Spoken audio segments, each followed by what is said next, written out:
बिस्मिल्लाहिर्रहमानिर्रहीम। अस्सलाम वालेकुम। उम्मीद है कि सब खैरियत से होंगे। अल्लाह ताला आप सबको अपने हिफ्ज़ व ईमान में रखे, आमीन।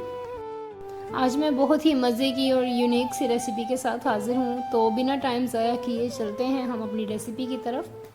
अच्छा, यहाँ 2 अदद अंडे हैं मेरे पास उबले हुए, जिन्हें मैंने मोटी वाली साइड से ग्रेट कर लिया है, और आधा किलो उबले हुए आलू हैं, इन्हें भी अच्छे से मैश कर लिया मैंने। अब मैंने इसमें डाला है नमक और मिर्च अपने टेस्ट के मुताबिक। अच्छा, अगर आप तीखा खाते हैं ना तो आप कुटी हुई लाल मिर्च का इस्तेमाल कर सकते हैं, और अगर आप फीका खाते हैं तो आप काली मिर्च का इस्तेमाल कर सकते हैं। इसके अलावा इसमें मैंने सूखा धनिया पाउडर और ज़ीरा पाउडर डाला है। मैंने इसको बहुत ज़्यादा पाउडर फॉर्म में नहीं किया, हल्का सा क्रश किया है। और इसके अलावा इसमें मैं डाल रही हूँ हरी मिर्च और हरा धनिया। अब मैं इसे अच्छे से मिक्स कर लूँगी, तमाम मसाले अच्छे से आलू में मिक्स हो जाएं।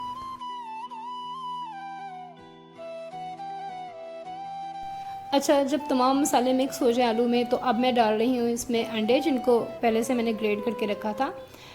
इन्हें मैंने मसालों के साथ इसलिए नहीं डाला कि ये फिर बिल्कुल ही इनका वजूद ही ख़त्म हो जाएगा अंडे का, तो जो कि मैं नहीं चाहती हूँ। हल्के हाथ से इसको हम मिक्स करेंगे ताकि जब हम खाएं तो हमें अंडे का टेस्ट फील हो। अच्छा, दूसरी तरफ मैंने समोसा डो पहले से रेडी करके रखी हुई थी, और अब मैं स्लैब पर मैदा मैंने छिड़का है, और इस पर मैं इसको समोसा डो को जो मैंने रेडी की थी इसे अच्छे से बेल लूँगी, समोसा पट्टी की शक्ल दे दूँगी। और अगर आपको इसकी रेसिपी चाहिए तो मेरी बहुत सी वीडियोस में मैं इसकी रेसिपी बता चुकी हूँ, तो मैं उसका लिंक आपको डिस्क्रिप्शन बॉक्स में दे दूँगी। अच्छा, इसको एक प्याली की मदद से मैंने राउंड शेप में इसकी कटिंग कर ली है। इस तरह से आप भी जितना साइज़ रखना चाहें अपने स्नैक्स का, उसके मुताबिक ही आप इसकी कटिंग कर लीजिए।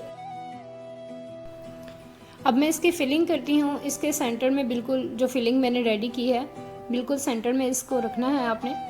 और सेंटर में इसलिए कह रही हूँ कि साइडों से इसको खाली रखना है हमने, जिस तरह समोसा एंड से खाली होता है ना, बिल्कुल इस तरह से। इसको फिल करने के बाद इसको सारी तरफ मैं पानी लगा देती हूँ, ताकि जब हम इसको बंद करें, दूसरी पट्टी ऊपर रख के जब हम इसको बंद करें तो ये खुले नहीं फ्राई करते हुए।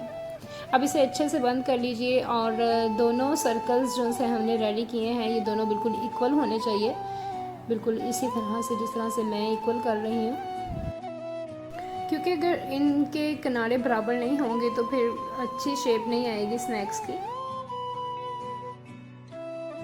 अच्छा, अब एक फोर्क की मदद से इसको चारों तरफ से, मतलब राउंड में आप इस तरह से प्रेस कर लीजिए, और हाथ पे रख के प्रेस नहीं करेंगे, प्लेट में या स्लैब पर रख के प्रेस कीजिए आप, ताकि प्रॉपर शेप आ सके। अब एक नाइफ़ की मदद से आप इसकी कटिंग करें कुछ कुछ फासले पर, क्योंकि अब हमें इसके पेटल्स रेडी करनी है।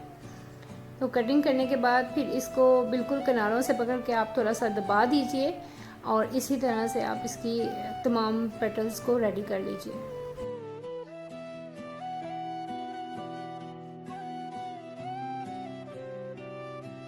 देखा कितनी ज़बरदस्त सी लुक और कितना प्यारा सा फ्लावर बन गया है, और इसी तरह से मैं बाकी की भी तमाम फ्लावर्स रेडी कर लेती हूँ। और इसको उठाने में भी बिल्कुल आसानी है, आपको बिल्कुल नहीं उठाएंगे तो ये ख़राब नहीं होगा, इसकी शेप भी ख़राब नहीं होगी। ऑयल गर्म हो चुका है, अब मैं इसको फ्राई करती हूँ, और इसको मीडियम टू लो फ्लेम पर फ्राई कीजिएगा, क्योंकि अगर आप बहुत ज़्यादा गर्म ऑयल में डालेंगे ना तो सारे इसके ऊपर बबल्स बन जाएंगे। ठीक है, तो बस जी गोल्डन ब्राउन प्यारा सा कलर आने तक आप इसको फ्राई कीजिए, और उसके बाद इसको डिश आउट कर लीजिए, और अब अपने मेहमानों के सामने आप सर्व कीजिए, और यकीनन वो भी हैरान होंगे कि इतने मज़े के और इतने प्यारे स्नैक्स कैसे बनाए आपने।